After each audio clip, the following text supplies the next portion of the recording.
Well, thank you, Peter, and thank you all for coming. I think I have been speaking here for decades, usually earlier in the morning. And there's much that Mr. Butterworth had to say with which I will violently agree. There's some that I'll disagree with, but I think in conceptual terms, we are in good agreement. My topic will begin with the role of nuclear weapons. The nuclear posture review done in 2010 and repeated in the nuclear employment strategy that was released last month says the U.S. will only consider the use of nuclear weapons in extreme circumstances to defend the vital interests of the United States and its allies and partners. And the NES, the Nuclear Employment Strategy, directs the DoD to try to find ways to narrow those circumstances in which nuclear weapon use might be considered. Based on behavior in international events, with the possible recent exception in North Korea, I would say that all nuclear weapon states would agree with this statement, whether they say it or not, that they would only use nuclear weapons in extreme circumstances to defend their vital interests. The question is, well, what constitutes extreme circumstances? For the U.S., we're in a very fortunate situation. There are no direct conventional threats to this country, and our overwhelming conventional capabilities means that the extreme circumstances are pretty much confined to deterring or preempting WMD attacks on this nation and its allies. Those are the only extreme circumstances I can imagine in which the President might consider nuclear use. And I agree very much with Bob that it would be far preferable to deal with minor nuclear attacks from minor nuclear states with conventional capabilities. It would certainly be a very strong plus for undercutting the case for additional countries to adopt nuclear weapons if it could be demonstrated that even a nuclear attack that they could be defeated even after a nuclear attack defeated conventionally. China, India, the UK, France, pretty much in the same situation as we are. Israel was an exception in two cases that I know of. In '73, they seem to have made some visible demonstrations, and I don't know what might have been said in quiet channels to demonstrate that they had a nuclear capability during the war. And again in '91, perhaps to deter Saddam Hussein from using chemical weapons on the missiles that he struck Israeli territory with during the first Gulf War. Pakistan is an exception now, and probably the most important one, given its unstable internal situation. Pakistan has an explicit doctrine that it will respond to an Indian conventional attack with nuclear weapons, and is apparently developing a fairly substantial arsenal so that it could implement such a doctrine.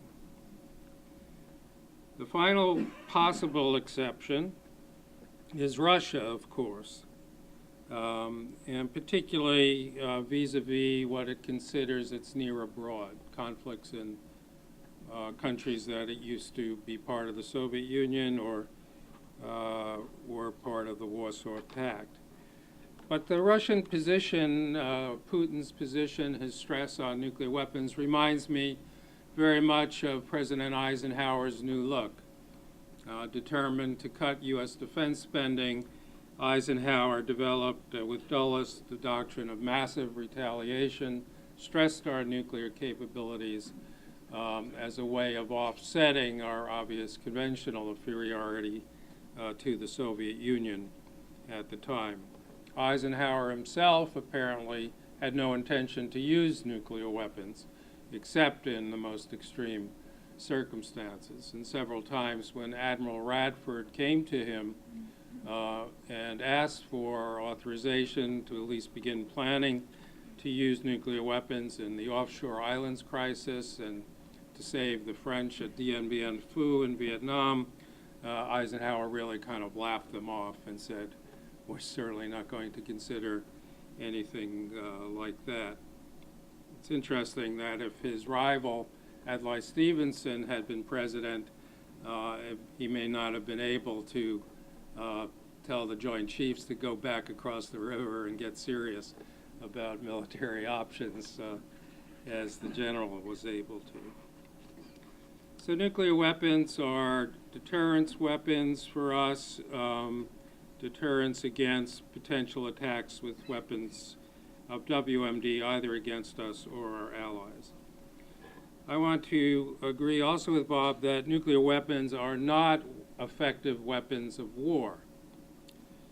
First of all, the numbers required to defeat armored, dispersed armored formations are just very large. General Horner, who was the air chief during the first Gulf War, was asked by Colin Powell to quietly make a calculation of what would be required to defeat a single Iraqi division with tactical nuclear weapons, and the number was somewhere in the 40s, he reports, which is quite substantial. And the use of even a much smaller number of nuclear weapons, as Bob said, really messes up the battlefield, not only for your enemy, but for you. It plays havoc with your electronics, make you blind, makes it difficult to operate, you have to be protected, and so forth.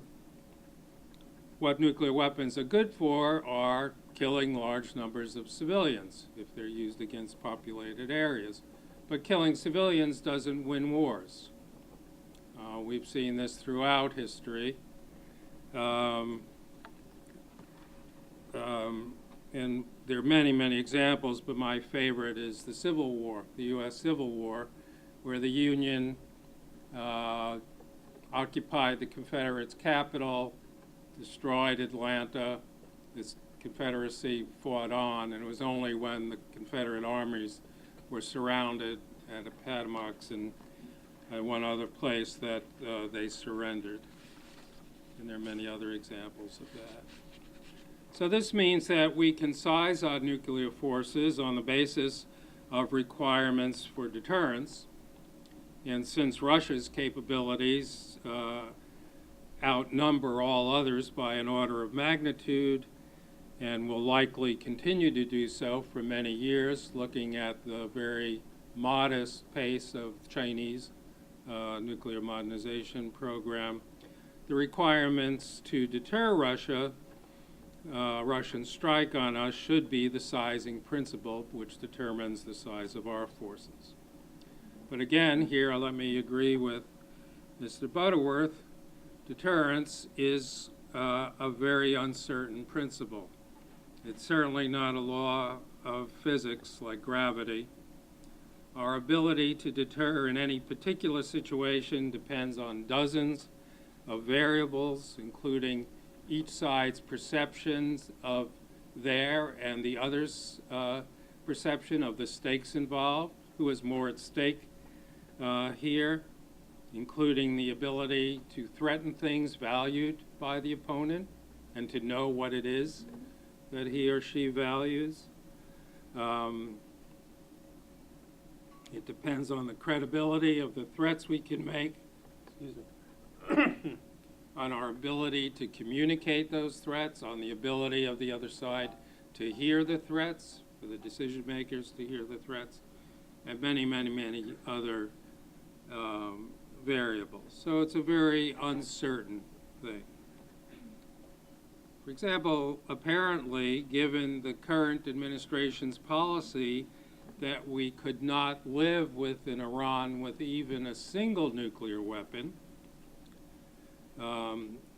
any threat, even a threat to totally destroy the regime, to kill its leaders, its families, its cronies, to destroy the country itself, which we could easily do with only a small portion of our arsenal, would not be sufficient to deter Tehran. So what does that tell us about the theory of deterrence? Still, we have to size our forces and structure our forces, and we do that on the basis of assumptions that we've made all the years, over the years, on speculation about what we must be able to do to deter Russia. And this is now and always has been a matter of sophistry. Some of us have made a living off it for decades, but in the end, it's all speculation. In the Cold War, it was assumed that we needed to be able to retaliate under attack and actually to preempt upon warning of attack and destroy Soviet nuclear forces, or at least those that hadn't been launched, their conventional military forces, their war-supporting industries, and so forth, so that we would come out the victor in a nuclear exchange at no matter what level it was escalated to. During the Carter administration, we moved away from the industries and put more focus on leadership targets, but the basic idea remained the same. After the Cold War, I'm sorry, getting ahead of myself. The other factor that's important in this speculation is the confidence with which we believe we need to have that we will destroy those targets, particularly the highest value targets. If that confidence level is set high, as it was, then we have to put multiple warheads on each target so that we're sure that we'll destroy it, and this leads to very high requirements. This is one reason why we had, an arsenal on the order of 25 to 30,000 nuclear weapons at the height of the Cold War. Now, following the Cold War, requirements to deter Russia, perceived requirements, were reduced. I mean, some of the targets were in Eastern Europe. They now became our allies. Some were in parts of the former Soviet Union that became independent. Some became our allies. Russian nuclear and conventional forces were reduced, again reducing the targets. But still, the basic principle still remained the same. We needed to be able to launch on warning and destroy the Russian forces and come out the victor in a nuclear war. So the question to ask is, does this make sense in 2013? Given that Russia no longer espouses an expansionist global ideology, but only more modest security goals pertaining to its near neighbors, to say nothing about Russia's relations with the U.S. and with other nations, particularly the nations in Europe, and the changes in Russian society itself, do we really need to be able to hit Russia promptly with 1,550 warheads to deter it from aggression? The administration, as you know, recently concluded its review of this question, among others, and concluded that these requirements were no longer valid, that we could deter a Russian attack with 1/3 fewer operational long-range warheads. Now, the basis for this conclusion has not been released. It's not in the unclassified version of the nuclear employment strategy. It might have been based on a reduction in the target set or on number of individual targets within each set, or it might have been reached by reducing the confidence level with which we assume we need to that we can destroy these targets, or it might have been set by reducing the requirements for prompt response, reducing the number of warheads that needed to be at sea, for example, at any time. And we should note, of course, that in addition to the 1,550, which may become 1,000 if we could negotiate a treaty, we have a large reserve stockpile, which serves as another hedge. If there is a period of crisis, and one would assume that any situation in which these kinds of assessments became realistic would be preceded by a longish period of deteriorating relations and eventually crisis. The reserve stockpile could be used to deploy additional warheads on many of our systems. So, just to close, many people ask, well, what are the benefits of reductions? Why not, just play it safe and keep what we have? Well, usually they will say, certainly you don't think Iran is going to give up its weapons program if the U.S. makes reductions. And of course I don't do that. A country like Iran or North Korea, which are pursuing nuclear arsenals, are doing it for their own reasons, and whether we have 5,000 or 4,000 or 2,000 weapons is not going to make a difference in their calculation. But it does affect the diplomacy of nonproliferation and our ability to maintain the nonproliferation treaty and thereby avoid additional defections from states that are not like North Korea and Iran, but more like Brazil and Argentina, states which have technical capability to build nuclear weapons, but have foregone building them for many years, but are, if they see nuclear weapons becoming the currency of statehood, if there are more defections from the treaty, if the nuclear weapon states are no longer making progress toward further reductions, those are the countries that I worry about defecting and the entire NPT regime deteriorating. Additionally, if the reductions are done together with Russia, and that's certainly not going to happen this year or next, but I believe things will change in the Russian attitude as their economic situation deteriorates, which it most certainly will, and they find reasons why they'd rather not spend as much money as they're now planning to spend on strategic forces.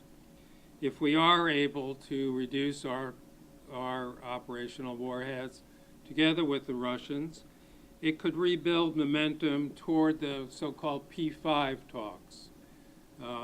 As part of the last NPT review, the 5 declared nuclear weapon states agreed to begin discussions about the possibility of a disarmament treaty at some future point. And they've met each year. They've accomplished virtually nothing. And the position of the Chinese, at least, of course, is, well, you and Russia have to come down further, and then we'll begin to get serious about these talks. So if we were able to come down to 1,000 together with the Russians, I think that would be a point in which there'd be possibility of getting those P5 talks moving. And then finally, it saves money. And in this time of great pressure on the defense budget, this is something to pay very serious attention to.